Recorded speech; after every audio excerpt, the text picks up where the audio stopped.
Hello, welcome to Philosophy Roulette. This is number 176, where we read and review philosophy live on air. So, because this is the way things are in the United States and Black Lives Matter, we're doing some philosophy of race. I did a classic paper by W.E.B. Du Bois earlier today. That was interesting. I don't know how much I liked it actually reading an old bit of philosophy. I've been reading so much like super contemporary stuff, so it was very sort of jarring to read something that was older, and I gotta think about that because let's see, I want to check out this front page here because I've been going a few pages back and I'm getting into like basically 2017 stuff. Business ethics. Take a look at this. What else was there on the front page? Genealogies of terror. I think contemporary political theory has been doing these are all reviewers, but I'm going to check out the journal because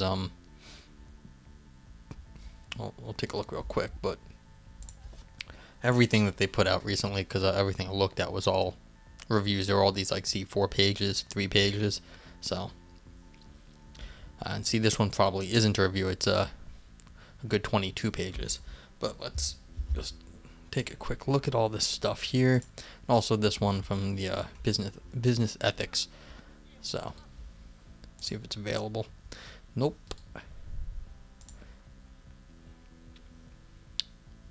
Nope. Okay, so you're not gonna get read if it's not available. What is this? And this is ISBN something or other. So review. These are all reviews. 7 pages. It probably needs a see review. When disobedience should be uncivil. Yeah, see, without the abstract, it makes me worried. Yeah, log radom. Book review. Book review of Candace Delmas. Alright, so this was a good idea, but I don't think I'm going to get anything out of it. Just check out this journal. The Monarch of Fear. A philosopher looks at our political crisis. Yeah, 3 pages. That's not an article. 2 pages. 3 pages. 8 pages. All too human. Let's see if this happens to be anything. Before the law, a complete text of prejudice. Well, don't know what that is. Has liberalism ruined everything? Let's see. This is 12 pages. Maybe there's an actual article. Political theater and the aesthetics of judgment. I'm reading a bunch of aesthetics paper because these aren't really philosophy of race. Oh, shucks. Yeah, so let's see. Well, we'll take a look real quick. What do we have? Yeah, no abstract usually. Alright, has liberalism ruined everything? But is this philosophy of race? No, it's philosophy of all the other stuff, so not reading that. And show trials political theater.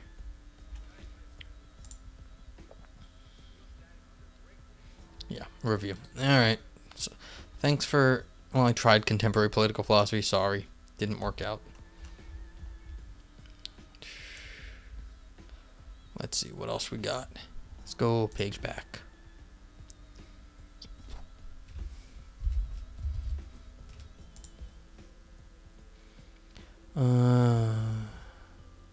Review.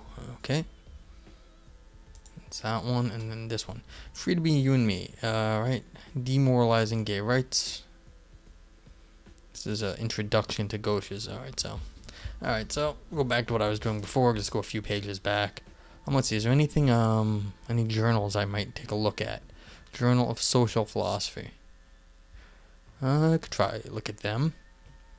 Let's see who else we got. Official journal of the Sullivan Conference on Afro-American Studies. Let's take a look there. We did contemporary political theory book, ethics, behavior, social research, theory and event book, Oxford Studies and experimental philosophy, PPR, free inquiry, radical philosophy. Let's see, constellations. Social research, Africa World Press. That looks like a book. Philosophia Africana. That's interesting. Let's take a look over there.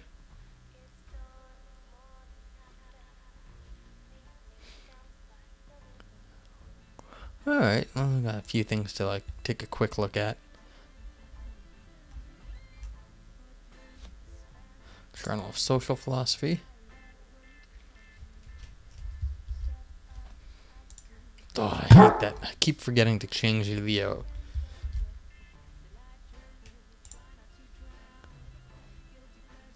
Oh, there's just a one-off article. Philosophia Africana. Let's see.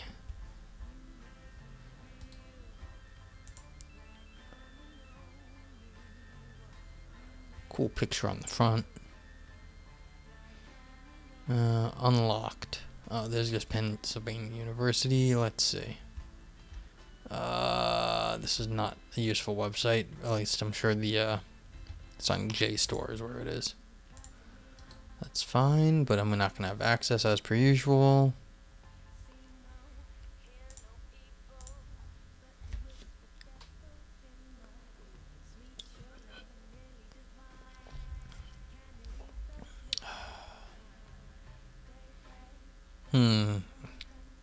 Ubuntu and moral epistemology. I'm on Ubuntu, and that's the operating system right now. It took its name from the African philosophy term Ubuntu. Philosophy is practice of suffering. That sounds so depressing. It is not too far from the truth. Alright, so yeah, this is African philosophy, not necessarily philosophy of race. So much for that. Tried. I mean, get a bunch of colonialism, though, I guess, articles, sort of area. Let's go back another page or two, because I've looked at all this stuff and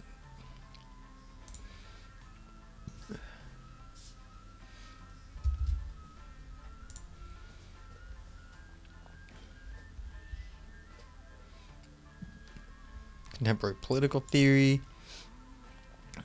We need more transitional justice. Did I read this? Let's see. Can public virtues be global? I don't know.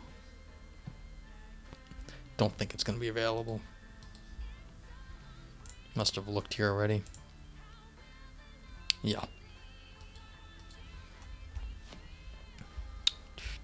Alright, gotta get some quick. Did I have anything saved? Oh, I think I did. I think this was good. Alright, we'll do this one. So I forgot I had this one saved. This one here is... Oh, I had a few saved. Okay. So we've got Reparations for Police Killings from Perspectives on Politics by Jennifer Page. And we've got Epistemic Injustice in the Struggle for Recognition of Afro-Mexicans, a model for Native Americans. So let's see. What do we got? This is... How many pages is that? That's 14 pages. This one is... 7 pages. This is double column though, because it's in the APA newsletter.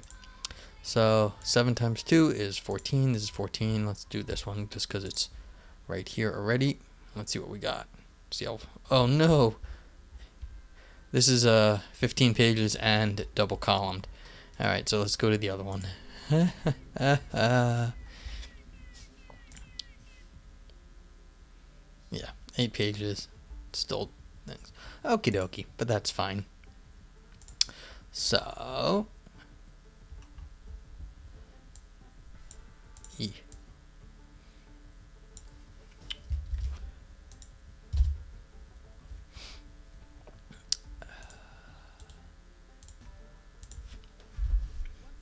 if you want the link and you're in chat, I've just put the link in chat. If you come late, it's always you can always type !paper and it will pop back up. It'll be below the video if you're watching not live afterwards.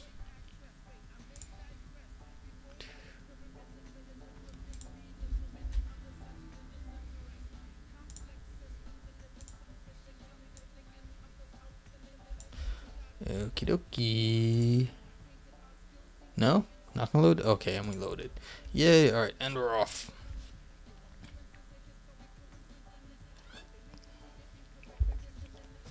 Epistemic Injustice in the Struggle for Recognition of Afro-Mexicans, a model for Native Americans, ? Introduction. though it is well documented that some of Hernan Cortez's companions during the conquest of the Mexica Aztec Empire were black men, and that hundreds of thousands of African slaves were brought to New Spain during the colonial period, and that they contributed greatly to the development of the territory, many Mexicans nowadays maintain that there are no black people in Mexico. But how can this be the case? One of the most common accounts that is offered to explain this assertion is that the African slaves brought to New Spain progressively mixed with white Spaniards and Amerindians, thus giving rise to a mestizo, mixed-race population. In fact, this explanation has also been used to support the view that there is no racism in Mexico. There's no racism in Mexico, since all the different castes that existed during the colonial period gradually vanished after the independence through a process of mestizaje, that is race mixing, that eventually homogenized the post-colonial Mexican population. However, the thesis that pervasive mestizaje in Mexico has brought an end to racism by dismantling the racial distinctions made during the colonial period is a myth. In particular, various scholars have argued that the process of mestizaje has in fact strengthened and perpetuated certain forms of racism in Mexico to the extent that, by promoting the view that all Mexicans are mestizos, Mexicans whose visible markers, that is, skin color, hair texture, depart from a certain norm, are racialized in ways that push them to the margins of Mexican society. Alright, so I guess the argument that because everyone else is so homogeneous, that anyone who looks even slightly different gets really kicked out, as opposed to having its own little group to hang out with, and these people get ostracized. To be more specific, as the traditional narrative about modern Mexican identity typically stresses that Mexicans are descendants from Spaniards and Amerindians in different degrees of admixture, Mexicans who exhibit visible phenotypical markers associated with Afro-descendant populations often fail to be recognized as Mexicans by their own countrymen, despite providing testimony about their national identity. In particular, when Afro-Mexicans who traditionally live in isolated and impoverished rural communities in coastal states such as Guerrero, Oaxaca, and Veracruz venture outside their communities, Mexican civil authorities often mistake them with undocumented Caribbean or Central American immigrants. In fact, some cases, police officers and civil servants disbelieve the testimony of Afro-Mexicans about their national identity, thus resulting in consequences that range from a denial of services in government offices to actual deportations. Given the occurrence of these situations, two pressing questions emerge. How can philosophy help us explain the systematic failure to recognize Afro-Mexicans as Mexicans? And can philosophy help to develop remedies to the treatment that Afro-Mexicans are subject to, that is being treated as strangers in their own country? The pressing nature of these questions is further amplified by the fact that the treatment of Afro-Mexicans receive is not an isolated case, but rather part of a pattern of recognition failures that also afflicts other minorities in different geographic locations. In particular, Native Americans are often misrecognized as foreigners in the U.S. by both civil authorities and average citizens. Yeah, this is one of the most sadly hilarious things that happens in the U.S., that the people that were here, the descendants of the original people that lived here, are often told to go back to their own land. It's yeah, you're a white European descendant, and you're telling me to go back to my homeland as a Native American. It's unbelievably ridiculous. And apparently it happens all the time, too. My two main goals in this paper are to provide some tentative answers to these two prior questions by using some tools developed by both feminist epistemologists and recognition theorists, namely the concept of meta-ignorance, epistemic injustice, and recognition, and to show how the application of these concepts to the situation of Afro-Mexicans illuminates how they are related to each other. After offering a brief account in Section 2 of how blackness was perceived in colonial times and in the post-independence period in Mexico to provide some context, I contend in Section 3 that one can effectively explain the situation that many Afro-Mexicans face, that is, having their Mexican identity questioned by others, in virtue of the fact that other Mexicans who fail to recognize their national identities are subject to what Jose Medina refers to as meta-ignorance. Using Medina's analysis of the nature of meta-ignorance and of the circumstances in which it arises, I show that the failure of recognition which Afro-Mexicans are subject to can be accounted for in terms of the existence of a first-level ignorance about the history and the current presence of Afro-descent in Mexico, which is compounded by a second-level ignorance about the social relevance of race in Mexico, a second-level ignorance that is manifested in the belief that racial differences are non-existent or at least irrelevant in contemporary Mexico. In addition, I also show that the application of the notions of meta-ignorance, recognition, and epistemic injustice to this case illuminates the relationship among them in the following way. Meta-ignorance creates relations of misrecognition, and these in turn promote instances of epistemic injustice, in particular of testimonial injustice, that are directed against Afro-Mexicans. Subsequently, I show that the systematic misrecognition of Afro-Mexicans as Mexican by many of their fellow countrymen has another deleterious effect, since it promotes instances of coerced silencing. Following Christy Dodson, who maintains that many forms of coerced silencing require some sort of capitulation or self-silencing on the part of the speaker, and using Ray Langton's insight that certain forms of speech can be considered as silencing acts since they disable the conditions to make certain assertions, I show that in the case of some Afro-Americans, particularly from the state of Veracruz, testimony about their own identity illustrates in certain cases the occurrence of coerced silencing, given that they often refer to themselves in conversations with others as Morenos, swarthy, thus foreclosing further conversation about their African identity. Alright, so they're like a code word for it. Huh.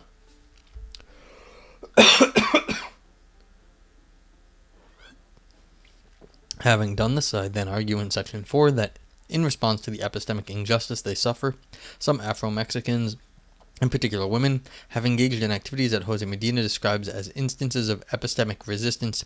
In particular, I show that one of these instances of epistemic resistance by Afro-Mexicans involves a struggle for recognition that I label self-referential empowerment, which consists in a demand to be able to self-designate rather than letting others, in particular Mexican civil authorities, name them.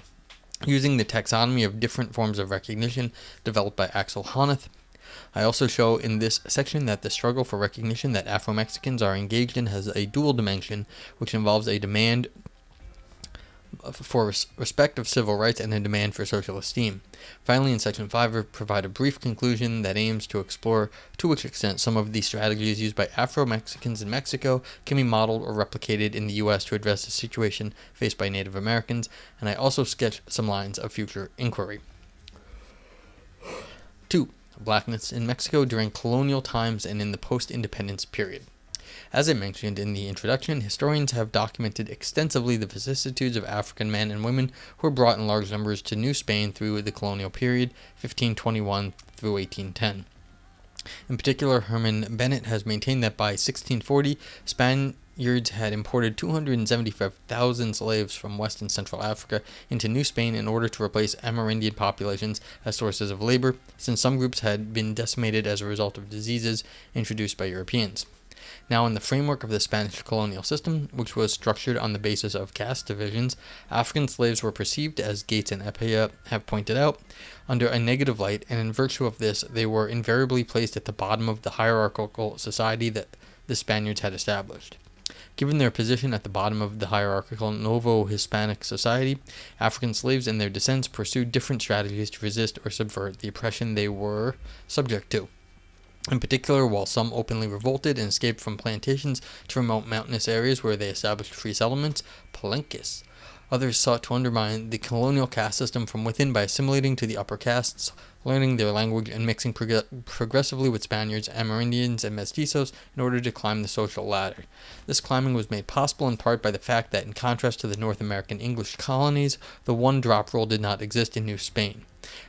That the one-drop rule is if you had a drop of African blood, then you are not white anymore. It's like one drop of any other race, and you are no longer like the pure white race anymore. That has had long legs. There's still laws that have to do like with this sort of concept. As a result of this, while caste divisions were established and enforced by colonial authorities, their borders were rather porous and could be challenged in individual cases within the court system. Thus, while blackness was perceived within the Novo-Hispanic colonial framework as a feature that was demoting or devaluing for individuals, it was not deemed to be a characteristic that was fixed once and for all in populations, which were considered to be capable of racial transformation over time. Even after the triumph of independence movement in 1821 and the official abolition of caste divisions, phenotypic and cultural markers of blackness remained features that pushed individuals to the margins of Mexican society, making them both invisible and foreign at once. In light of this, one can then maintain, using the notion of cultural imperialism articulated by Iris Marion Young, that Afro-Mexicans have been traditionally subject to cultural imperialism, since victims of cultural imperialism are rendered invisible as subjects, as persons with their own perspective and group-specific experience and interests. At the same time, they are marked out, frozen into a being marked as other, deviant in relation to the dominant norm.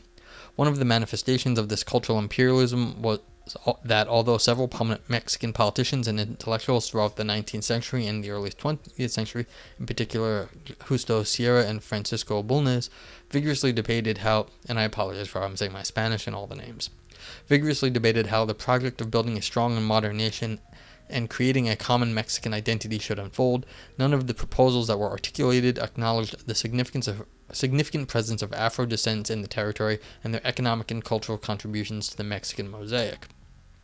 As a result of this neglect, though the ideology of mestizaje or race mixing was promoted by the members of the Mexican intellectual and political elite, such as Jose Vasconcelos and Manuel Gamio, as a policy that would allow Mexicans to finally turn the page on the lingering racial divisions and discriminations inherited from their colonial past, it actually operated, as Christina Sue has pointed out, as a mechanism to whiten the country through the dilution and eventual elimination of the country's black and indigenous populations.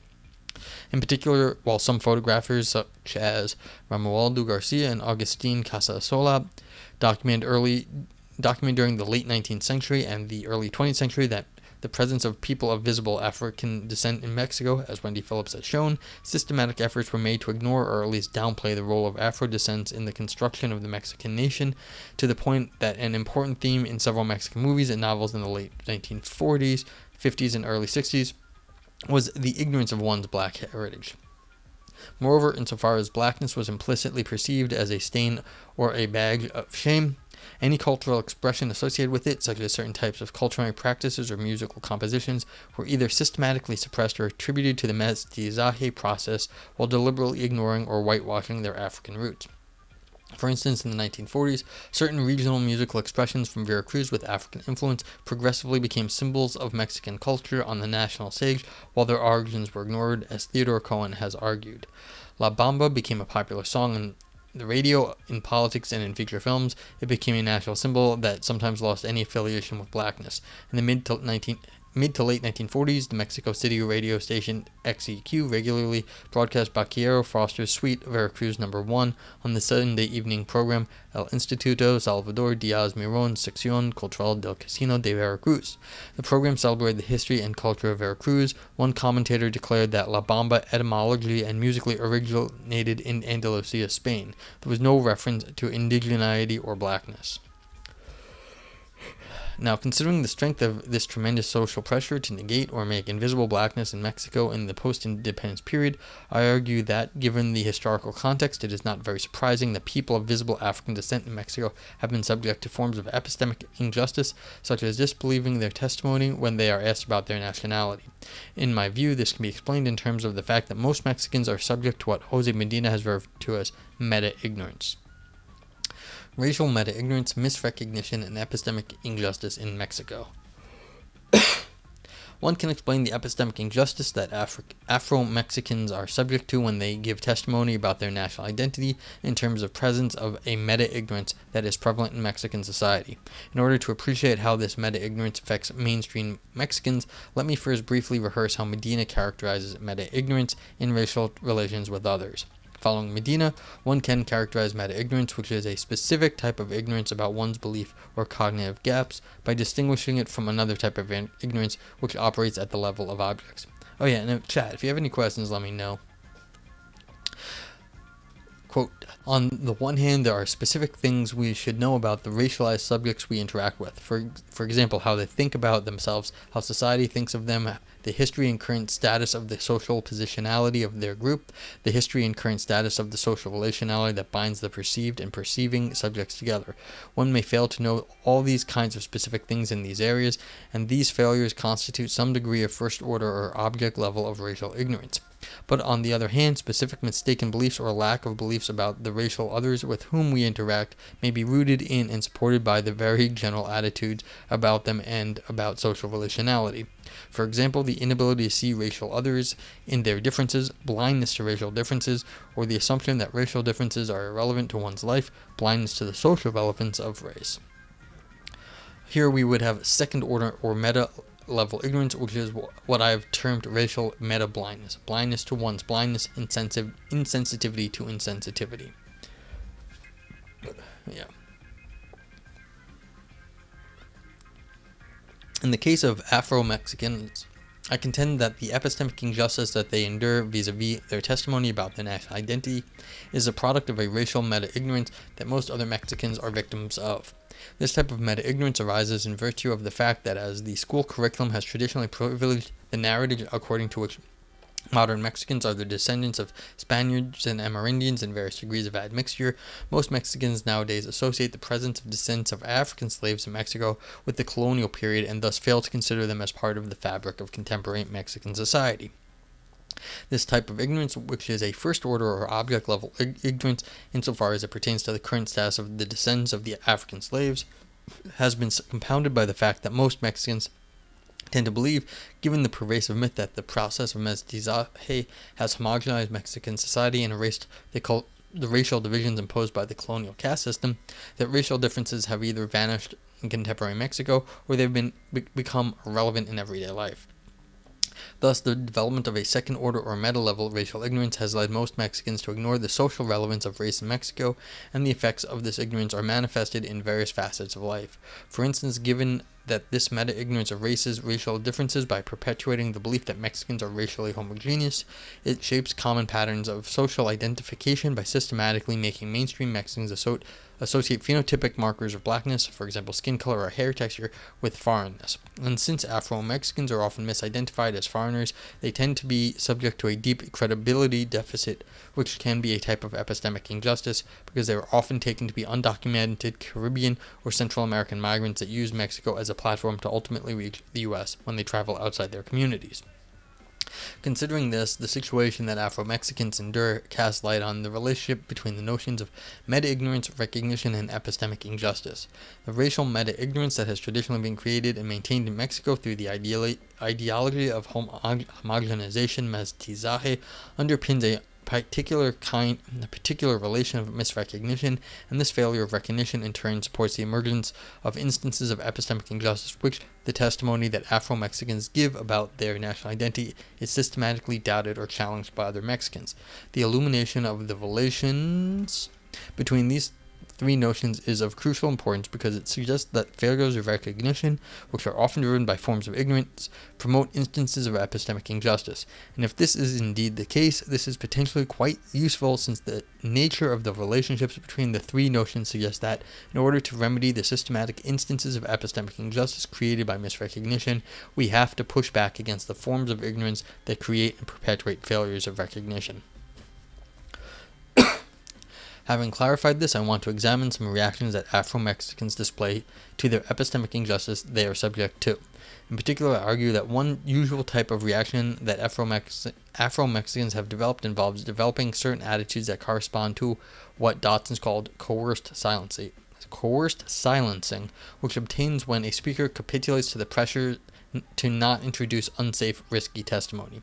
It is my contention that a form of coerced silencing can be appreciated in the case of certain Afro-Mexicans when they are questioned about their identity. For instance, Henry Louis Gates Jr. has provided in his recent book, Black in Latin America, a clear example of this coerced silencing among some Afro-Mexicans when narrating a conversation that one of his hosts in Mexico, Sergio Cruz Carretero, who is Afro-Mexican professor at the Universidad Veracruzana, had with her grandfather in her late teens. As Gates points out in his narration, when Cruz Carretero traveled to Cuba, she came to discover that my family was black because Cubans look like my grandfather, like my father. I started tasting the food and said, "Oh my God, this is the food my grandmother prepares at home." After describing to Gates Jr. the realization of her black heritage and the feelings that this generated in her, Cruz Carretero subsequently narrates to him the interactions with her grandfather. "I came back to Mexico and I asked my grandpa why he never told me we were black, and he told me, holding my hand, we are not black, we're morenos." Okay, so they have a slightly different term for it. I contend that the assertion of Cruz Carretero's grandfather is a clear case of coerced silencing. Indeed, if we agree with the claim made by Ray Langton that it is possible to use speech to disable speakers and possible to prevent them from saying the facility conditions for some elocution they may want to perform, one may argue that in claiming Moreno identity, Cruz Carretero's grandfather aimed to disable the line of inquiry undertaken by her regarding the family's African ancestry. This form of coerced silencing is prevalent among many Afro-Mexicans who often prefer to pass as indigenous rather than accepting a black identity.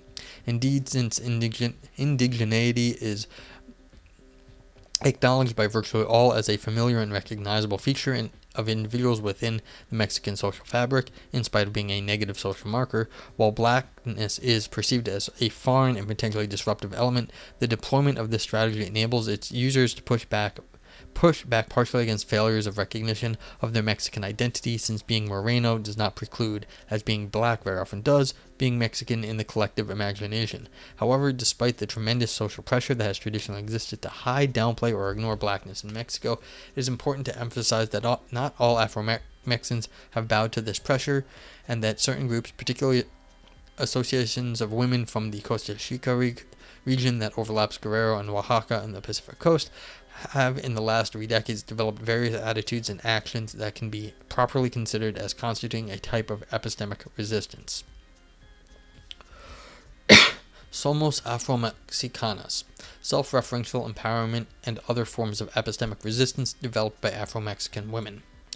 As I mentioned at the end of the previous section, in response to the traditional social pressure to either conceal or ignore their African heritage, a number of Afro-Mexicans from the Costa Chica region, particularly women, have engaged in actions to push back against the epistemic injustice that they suffer.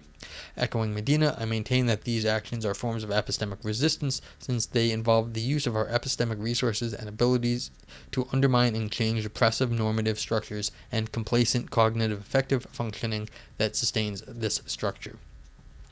One of the axes pursued by Afro-Mexican activists has consisted in pressuring institutions of higher education, such as the National School of Anthropology and History, to modify the school and university curriculum to make visible the African heritage of Mexico.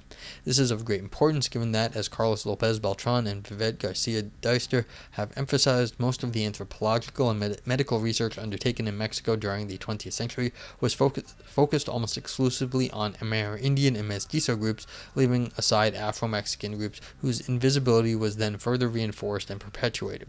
Considering this, one of the main victories of the epistemic resistance led by Afro-Mexican groups has been established at the May 2017 of UNESCO chair at the National Institute of Anthropology and History that is devoted to the study of Afro descendants in Mexico and Central America.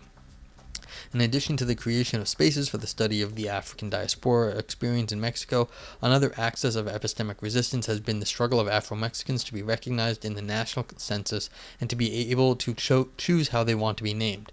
In my view, this has been the most difficult struggle because it aims to roll back deliberate and systematic efforts by the Mexican state to eliminate racial distinctions in the 20th century. Indeed, after the 1921 national census, the Mexican government stopped collecting data about the racial status of the different regional subpopulations that inhabit Mexico under the assumption that using racial categories in the census promoted and perpetuated racism. However, although this deliberate ignorance vis-a-vis any racial origin or status of people was well intended, it had some perverse consequences since it made Afro-Mexicans demographically and legally invisible. As a result of this, Afro-Mexican communities, which are still nowadays among the most socially marginalized and impoverished in Mexico, often lacking electricity, running water, sanitation, or basic healthcare services, have been traditionally disadvantaged with respect to Amerindian communities. Indeed, Amerindian communities have been usually recognized by the Mexican state on the basis of their linguistic affiliation, and in virtue of this, data have been collected in the national census concerning the lacks and lags that they suffer. Because of this, the Mexican government was able to devise and implement developmental policies which, through exhibiting a very mixed track record, have been at least aimed to alleviate the marginalized and impoverished situation of Amerindian groups. However, since Afro-Mexicans became demographically and legally invisible as a group, even though individuals were singled out as potential undocumented foreigners, in virtue of the cultural imperialism they were subject to, no targeted efforts were made to improve their material conditions. In virtue of this, some Afro-Mexican women have developed a form of epistemic resistance I call referential self-empowerment. This form of epistemic resistance has consisted in organizing their communities to pressure the Mexican government to include, once again, racial designations in the national census to be able to identify them, and rather than letting the government impose certain categories to designate them, to retain the right of how they want to be named and recognized. And as one of their spokeswomen, Yolanda Camacho, explained in a 2016 interview after organizing a debate in their communities on this issue, they agreed that they want to be named and politically recognized as Afro-Mexicanas rather than Costeñas, Morenas, Negras, Mascogas, or Jarochas, because we are descendants of Africa, but we live in Mexico. We were born in Mexico. We are in Mexico. In virtue of this, the process of Afro-Mexican women have followed to resist the epistemic injustice consists in articulating a positive double identity as descendants of Africa and as Mexicans, and demanding that they are recognized as possessing this double identity. As a result of the pressure exerted by various Afro-Mexican NGOs, the Mexican government allowed a question about racial self-adscriptions to be included in its 2015 national census so that people of African descent in Mexico could be identified as Afro-Mexicans if they so chose. In undertaking these actions, I contend that the Afro-Mexican women activists have implicitly adopted a general recommendation put forth by Young for victims of cultural imperialism, which is that having formed a positive self-identity through organization and public cultural expression, those oppressed by cultural imperialism can then confront the dominant culture with demands for recognition of their specificity. Alright, so you have to they want to be able to name themselves, which is interesting. There's all sorts of garbage in the news nowadays about people not being allowed to identify. It usually comes out of the gender community. People say, you're not that gender, you are that gender. This is way over my head, most of the arguments. But, even on something that most people don't argue about, that race does exist as opposed to the gender things, which people seem to contend, this is sort of, how do you get people to recognize you? You have to be able to at least get them to recognize race at all. So I guess this is like saying if there is no race, then there has to be at least some sort of historical understanding of where certain community groups, because they have not been washed out. The race still has some sort of significance, both historically and in contemporary social society, apparently. Yeah, I am not up on the status of things in Mexico. It is important to point out here that the demands for the recognition that Afro-Mexicans have a dual nature. As Camacho emphasizes in the interview, they want to be recognized specifically as descendants of Africa and as Mexicans. This is important because the recognition that they demand has double dimension. On one side, Afro-Mexicans want to be recognized as Mexican citizens who are entitled, just as any other Mexicans, the same civil and social rights that their fellow countrymen enjoy. In virtue of this, one aspect of the Afro-Mexicans' demand for recognition involves a specific pattern of intersubjective recognition that depends on being accepted in a community of equal citizens where all are entitled to the same civil and social rights. A form of recognition, which Hanath labels legal recognition, is important since it is tied to the acknowledgement of the obligation to respect certain rights. In particular, as Hanath remarks, in being legally recognized, one is now respected with regard not only to the abstract capacity to orient oneself vis-a-vis moral norms, but also to the concrete human features that one deserves, the social standard of living necessary for this. On the other side, Afro-Mexicans want to be recognized as descendants of Africa who are different in their specificity from other groups of Mexicans. In virtue of this, the other aspects of the Afro-Mexicans' demand for recognition involves a different pattern of intersubjective recognition that depends on becoming socially esteemed for possessing certain characteristics that differentiate one's particular group from others while contributing, nonetheless, to the collective realization of societal goals. This form of recognition, which Hanath terms social esteem, is also important since it is tied to the development of a positive self-value self-evaluation that drives individuals to acknowledge and take pride in the contributions that their specific characteristics allow them to make to society. Indeed, as Honneth observes, people can feel themselves to be valuable only when they know themselves to be recognized for accomplishments that they precisely do not share in an undifferentiated manner with others. Yeah, so like the food or whatever, if like you make different food and everyone likes your food, then you should be recognized as like having the best sort of like African inspired food, because you're still a Mexican, but you're making sort of like the African food of some sense, the historically cultural African food. So open up a restaurant. You want to be recognized for your particular culture. Makes sense. For Afro-Mexican activists, achieving these two forms of recognition is a very important step, given that when Afro-Mexicans have gained not only legal recognition but also social esteem from other Mexicans, they will not only become visible as an important group that has become and is a crucial part of the Mexican nation, but they will also be able as individuals to develop symmetrical relations of solidarity with other Mexicans. Thus, for Yolanda Camacho and other activists, the struggle for legal recognition and social esteem, which are two parallel forms of epistemic resistance, are of the utmost importance since they view them as gateways to the achievement of true social equality. Because of this, they clearly accept the insight of Young, who has maintained that groups cannot be socially equal unless their specific experience, cultural, and social contributions are publicly affirmed and recognized. Indeed, according to these activists, once there are actual data on the total number of Afro-Mexicans, the locations where they live, their level of health and educational attainment from Afro-Mexican communities will be in a better position to demand from the Mexican government targeted intervention policies to improve their material conditions. Conclusion. Let me recap. I have argued that in response to the epistemic injustice that they have been traditionally subject to when they are questioned by other Mexicans, in particular by police officers and other civil authorities, about the intersection of their national and racial identities, which is an epistemic injustice that is rooted in relation of misrecognition, Afro-Mexicans deploy at least two different responses. While some resort to some form of coerced silencing, others have developed certain types of epistemic resistances in order to create beneficial epistemic friction that would force the vast majority of other Mexicans to acknowledge their existence and recognize them as both descendants of Africa and as Mexicans. As I mentioned in the introduction, I am interested in exploring briefly whether some of these strategies can be replicated in the United States to address the situation of Native Americans, which is very similar to that of Afro-Mexicans. Indeed, various scholars have pointed out that what differentiates Native Americans from other minorities is that they uniquely experience this absolute invisibility in many domains in American life. And this invisibility causes them to be misrecognized as foreigners, in particular as Mexicans. Now, though Native Americans have been recognized in the U.S. Census for a longer period of time than Afro-Mexicans have in the Mexican census, they are subject to policies by the United States federal government that have made them invisible to the extent that they usually have to prove a certain degree or blood quantum of nativeness to be recognized as Native Americans.